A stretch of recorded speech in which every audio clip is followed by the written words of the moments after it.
Max, ces super vilains savent bien choisir leur costume. Ouais, faut vraiment être un psychopathe pour porter une cape en satin mauve. J'aurais jamais cru qu'on mettrait la main sur le ringard d'Austerlitz.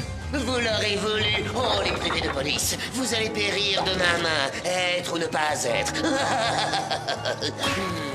Dors, petite créature aux grandes oreilles, dors. Et ne demande pas pour qui sonne le glas, car il sonne pour toi. Max, bouge ton popotin. Il pleut des cordes.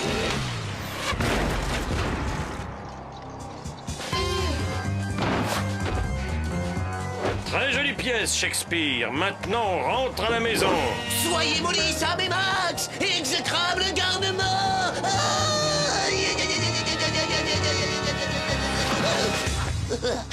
C'est terriblement dangereux, ces balcons. Tu te rends compte qu'il nous a traités de garnement? C'est une injure. Ouais, je vais aller lui dire ce que je pense. Sacré Max, tu m'épateras toujours, mon petit pote.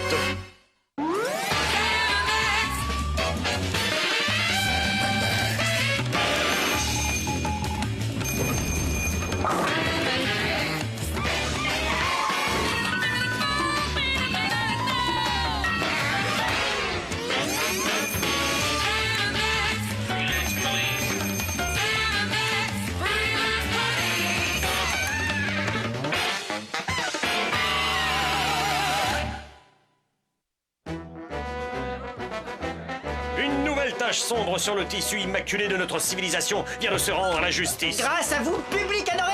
Un grand sourire. Merci.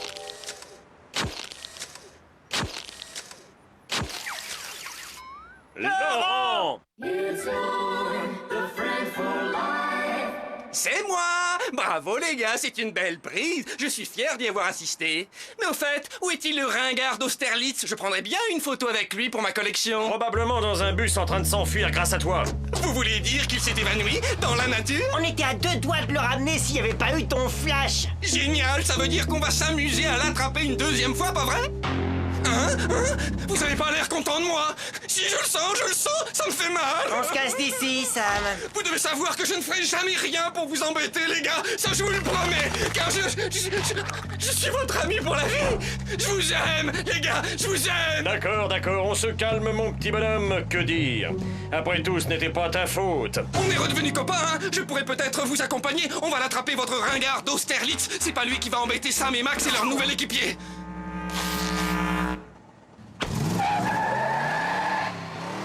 Je vous promets que je me ferai discret. Vous me remarquerez même pas. Pour l'amour du ciel, ça te démarre. Fonce.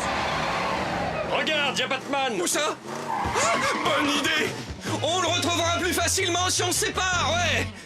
J'adore le grand frisson de l'aventure. En tant que plus jeune membre de l'équipe, je promets d'assister Sam et Max avec tout mon courage, dans les pires moments comme dans les meilleurs, où je ne m'appelle plus Laurent.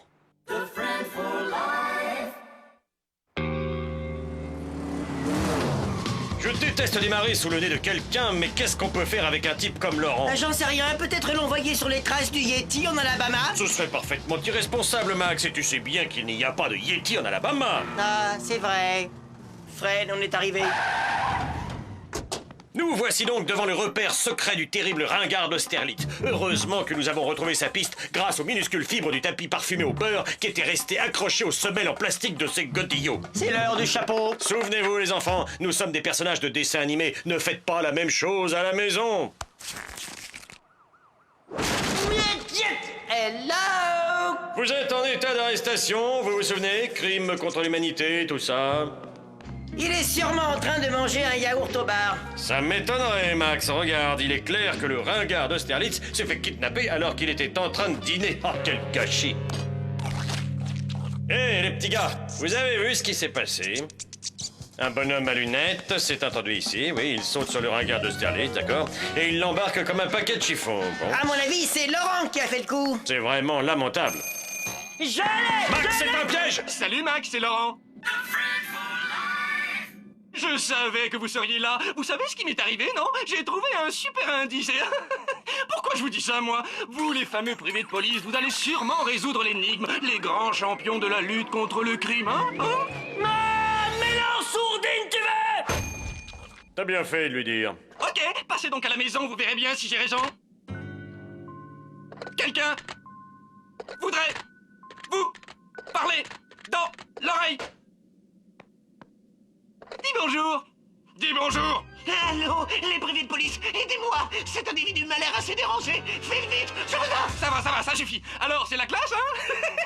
Je vous vois bientôt. Ah bah ça alors, c'est formidable. Nous devons sauver notre pire ennemi des griffes de notre admirateur numéro 1. Mais c'est le monde à l'envers. La situation est comique. Tu es une espèce de cadeau pour mes amis Sam et Max, mais je ne vais pas te donner gratuit. Oh là là, non. Tu vas voir, Sam et Max vont devoir braver la mort s'ils veulent te récupérer. Ça va chauffer cette nuit. Nous allons bien rigoler, je crois. Oh, mes invités ne vont pas tarder à arriver. Il faut que je prépare quelques amuse-gueules, des saucisses au pâté et puis surtout le fameux piège que je leur réserve. Nous y voilà. C'est assez logique que Laurent habite dans les entrailles d'un train fantôme. Waouh, c'est la première fois que j'entends les mots entrailles et train fantôme dans la même phrase. Eh ben, faudra t'habituer. Ça a l'air dangereux, Max, mais après tout, ne faut-il pas avoir le courage d'avoir peur? Encore un proverbe de ta grand-mère, ça, non? Qui d'autre, béni soit son noble cœur. Chien, chien, mais qui voilà? C'est un piège, Sam. J'espère bien, fiston. Le crime, le châtiment, la poursuite de monstres à visage humain, d'autres châtiments, telle est l'existence de Sam et Max, les privés de police. C'est toute notre vie qui défile en vrac sous nos yeux attendris. En fait, explique-moi, Sam, qu'avons-nous fait de notre vie? Rocky Poiscaille, Roro le bourreau, Skeletas le diabolique. Sam et Max gagneront-ils ce combat éternel? Sam envoie un uppercut à Skeletas le diabolique, suivi de son fameux ciseau de jambe. Skeletas va au tapis pour le compte. Hé, les reproductions papier-mâché savent bien encaisser des coups. Max fait un étranglement à Roro le bourreau. Sam lui saute dessus pour l'écraser. Roro est mis hors de combat, mais Rocky Poiscaille vient s'en mêler. Hop, on va se mouiller avec lui. Il se jette avec fougue sur le maléfique personnage et le terrasse sans pitié. Adieu Rocky Poiscaille. Sam et Max défient la mort à nouveau et ils gagnent. Les vibrations malfaisantes de ces affreux ne résistent pas à notre énergie positive. Il s'enfuit. Oh, lui, c'est un vrai. Il est pas en carton-pâte, Max. Ils s'imaginent que nous allons tomber dans tous ces pièges. Je vous en supplie, monsieur. Délivrez-moi de ces chaînes. Je vais abîmer mes caleçons en soie. Pitié. Arrête de sangloter. Pense à tous ces types qui seront avec toi en prison, à qui tu pourras raconter comment Sam et Max ont risqué leur vie simplement pour pouvoir te récupérer. J'espère qu'ils ne sont pas restés bloqués. Oh, les privés de police, délivrez-moi tout de suite. Je ne peux plus supporter son baragouinage. C'est l'enfer. Silence. C'est quand vous voulez. En avant. Entrez dans l'inconnu et faites un beau voyage. Quoi? Vous voulez abandonner? Ne pas affronter la mort? Après tout le mal que je me suis donné, ce n'est pas une façon de traiter un ami pour la vie?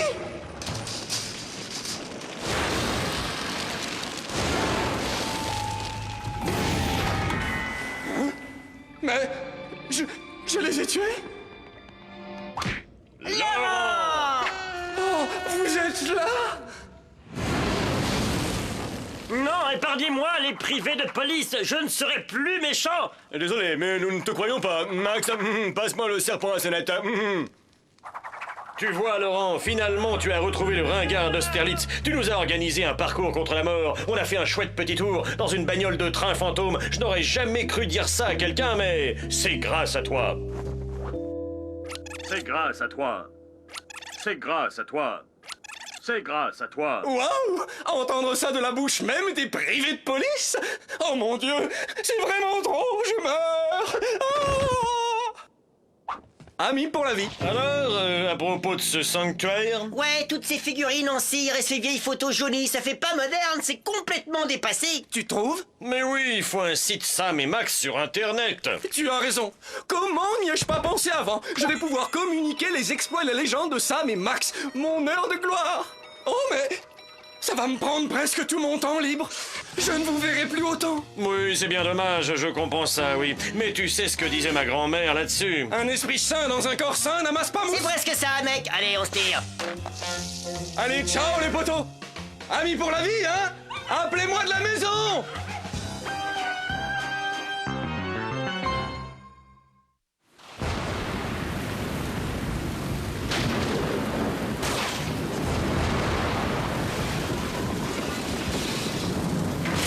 Sale temps pour les mouches, Max. T'as raison, Sam, Ouais. c'est une saison à ne pas mettre un crapaud dehors. Nous interrompons notre programme pour vous annoncer un événement catastrophique. Des conditions atmosphériques ultra-violentes menacent la vie de notre planète. Il faut immédiatement vous mettre à l'abri. C'est l'apocalypse, le déluge, la fin des haricots. Oh! Nous reprenons à présent notre programme de danse-musique. Il semblerait qu'un fléau terrible s'abatte brutalement sur le monde où nous vivons. À part ça, la nuit est calme. Et si on allait manger un morceau chez le grec?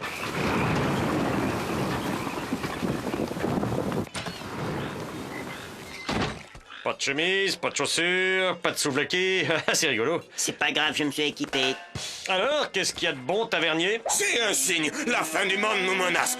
Tous les dieux de l'Olympe sont devenus branquignoles. C'est cataclysme, désastre. Il va y avoir ruée sur mon plat du jour. Je me ferais bien un petit hummus. Tu te rends compte, Sam, le plus grand restaurateur grec vient de nous faire une prophétie de fin du monde. T'as raison, Max. Apparemment, il y a un foutoir pas possible sur le mont Olympe. Tu te rends compte de ce que ça veut dire? Ça veut dire qu'il faut intervenir. Le hummus a emporté. Alors c'est ça le mont Olympe, royaume des créatures mythologiques en petites jupettes transparentes.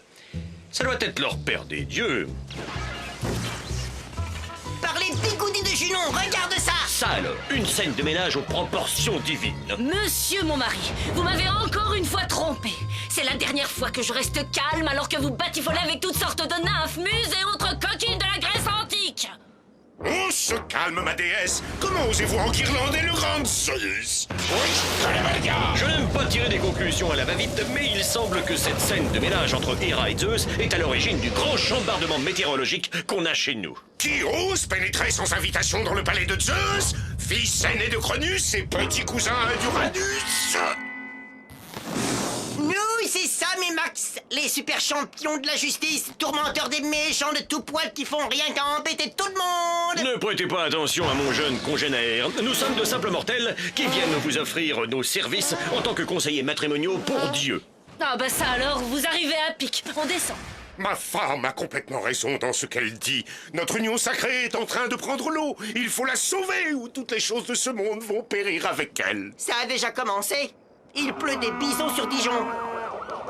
C'est mieux que des vautours sur Strasbourg. Attention les petits gars, si vous ratez votre coup, il risque d'y avoir des conséquences très graves, car si vous gaspillez le temps d'un dieu, c'est comme si vous gaspillez 10 fois votre propre temps de simple mortel. Si à la date limite vous n'avez pas ramené la passion de Héra et de Zeus, vous serez réduit à l'état de 2 vieillards séniles. Bonne chance! C'est pas une bonne époque pour devenir vieux. L'État n'a plus d'argent pour payer les pensions. Aujourd'hui, avec Sam et Max, les fameux mariages mythologiques. Mais est-ce que les dieux sont heureux en ménage? Nous allons le savoir. Avec nous ce soir, un charmant couple de dieux que nous appellerons pour l'occasion Zeus et Héra. Alors, Zeus et Héra prétend que vous la délaissez, que vous passez tout votre temps avec de jolies nymphes, des muses et autres coquines de la Grèce antique. Vrai ou faux? Mais enfin, tout ceci est ridicule. Zeus, vous bloquez le jeu. Souvenez-vous, nous faisons ça pour vous et votre femme, alors soyez francs. Je vous assure que tout ceci est un mensonge. Héra est le seul amour de ma vie. Oh, personne d'autre qu'elle n'a jamais su capturer mon cœur comme elle l'a fait. Ah oui, public adoré, accueillez chaleureusement Aphrodite. Wow, plutôt bien roulé. Il paraît qu'elle a gardé les oies du Capitole. À bientôt, mon petit Zeus. On se téléphone. Ne te trouve jamais sur mon chemin, allumeuse. Vous voyez, ce n'est pas ma faute si ma femme est une véritable harpie. Je suis une harpie et je me sens déshonorée par l'usage malpropre que vous faites de ce terme. Cher Héra, Zeus m'a confié que votre jalousie maladive vous a poussé à jeter un sort à ses nièces et à les transformer en horribles laidrons très très moches. Oui, c'est ce que ma femme a fait. Ces pauvres filles sont défigurées. C'est faux, allons. Ah oui. Je vous demande, cher public, d'accueillir Nanette, Babette, Yvette et Miss France. Bon, d'accord. Des fois, je perds mon sang-froid et je lance quelques sorts. Mais je ne le fais que parce que je t'aime, mon grand Zeus adoré. Nous avons parmi nous ce soir un spécialiste du cœur, Cupidon. Nous aimerions connaître votre avis. L'amour est là, c'est incontestable, on le sent. Mais pour expérimenter à nouveau la pleine force de cet amour, Zeus et Héra doivent s'offrir corps et âme à la flèche du désir de Cupidon. Ce type est armé et extrêmement dangereux. Laisse tomber ton arme, scélérat. Oh oh. Oh, Max! Oh, Sam. Casse-toi vite fait, vieux. Elle va te proposer le mariage. Oh non. Ça suffit, les deux zozos. Le temps est bientôt écoulé. C'était couru d'avance. Ce dieu excentrique a le pouvoir de nous transformer en vieillards débiles si on n'arrange pas ses affaires. Bravo, je vais pouvoir râler après tout le monde sans avoir à travailler. Si vous êtes vraiment capable de raccommoder notre union, c'est le moment. Cette fois, la parole est à vous. Merci de nous faire confiance, chers clients. Justement, nous avons préparé une formidable surprise pour vous. Ce qu'Hera ne sait pas, c'est que Zeus aimerait bien renouveler les vœux du mariage officiellement. On fait ça où? Ici même, devant les caméras, Zeus. Cher public adoré, Zeus a redemandé Hera en mariage ici même, dans cette émission. Alors, Hera, votre réponse? Bah, évidemment que je vais t'épouser, mon poupinet chéri. Bravo et félicitations à tous les deux. Et pour marquer le coup, on va vous emmener à Las Vegas vivre une seconde lune de miel dans un décor paradisiaque et enchanteur. Viva Vegas! Le temps du divertissement à paillettes, des machines à sous et des menus avec buffet compris. Je suis toujours ému de voir des jeunes mariés. Arrête de pleurer, j'ai des rhumatismes. Cher tourteau d'amour, nous sommes réunis aujourd'hui pour une cérémonie de mariage catégorie A, à 3700 francs hors taxe, ce qui vous donne droit également à une chambre d'hôtel avec vue sur le casino. Avez-vous le contrat de mariage? Merci beaucoup. Votre parfum sent la cocotte. Le taquine pas, Max, ce type connaît la mafia. S'il vous plaît, donnez l'alliance au marié et répétez après moi. Où est le marié? Où est le marié? Non, je demande où est le marié? Oui, oui, dansez, mes enfants. Oui, dansez pour Zeus. Ça suffit. Cette fois, c'est fini. Je retourne vivre chez mes parents en Crète. Vous êtes vraiment deux incapables. Ah, Dieu, les privés de police. Cette fois, on est fichu, mon vieil ami. Nos années sont comptées. Il va bientôt falloir partir. Je suppose que je peux encore mordre un de nos vieux ennemis si on me laisse un tout petit peu de temps. À propos, j'aimerais retourner à la boutique de cadeaux du Mont Olympe. Je crois que je me suis un peu chargé. Moi aussi, j'avais demandé un étui pour mon dentier. Ils m'ont donné une grosse malle. C'est la boîte de Pandora, malheureux. Tu viens de libérer sans le faire exprès toutes les horreurs et tous les malheurs de la société. On est à Las Vegas, personne va s'en apercevoir. Tiens, il y a quelque chose là. On dirait un porte-clés. Ça représente une dame avec des cheveux en serpent. Oh, c'est la fameuse méduse, mon cher Max. La légende prétend que si tu regardes la méduse, elle te transforme aussitôt en pierre, ce qui est désagréable quand on fait de la natation. Mais qui va être assez bête pour croire à ces vieilles légendes ridicules? Ben moi, par exemple. Heureusement, j'ai toujours avec moi un casque de protection anti-méduse. Faut être prévoyant, on sait jamais qui on rencontre.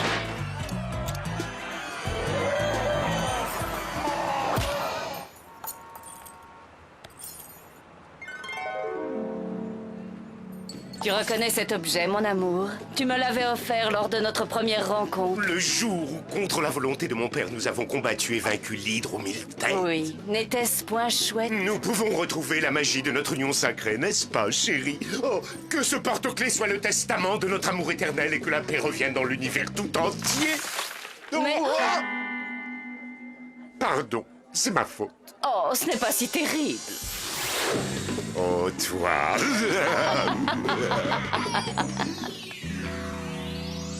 Par tous les narcisses de la galaxie, je suis jeune à nouveau. Ah, j'ai récupéré mes dents, je vais pouvoir croquer la vie. Vous avez bien travaillé, Sam et Max. Notre lien sacré s'est superbement renoué, merci. Les dieux de l'Olympe vous seront à jamais reconnaissants. Pour célébrer dignement une si merveilleuse occasion, nous les dieux tout-puissants, nous vous nommons Titan, Dieu parmi les hommes. Oh, Dieu parmi les hommes. Il faut que je change ma carte de visite. À partir de dorénavant, je décide que toi, Sam, tu seras le dieu de la pâtisserie, du chocolat et des pizzas surgelées. La légende, elle était vraie. Quant à toi, Max, tu seras le dieu des nouvelles inventions indispensables. Eh, ça marche, ça marche. Je peux même voir à travers la robe transparente de la dame. Oh, un salant mortel! Comment oses-tu, espèce de croche? On est venu sur le mont Olympe pour réconcilier des dieux. Maintenant qu'ils n'ont plus à se plaindre, ils nous ont virés des cieux.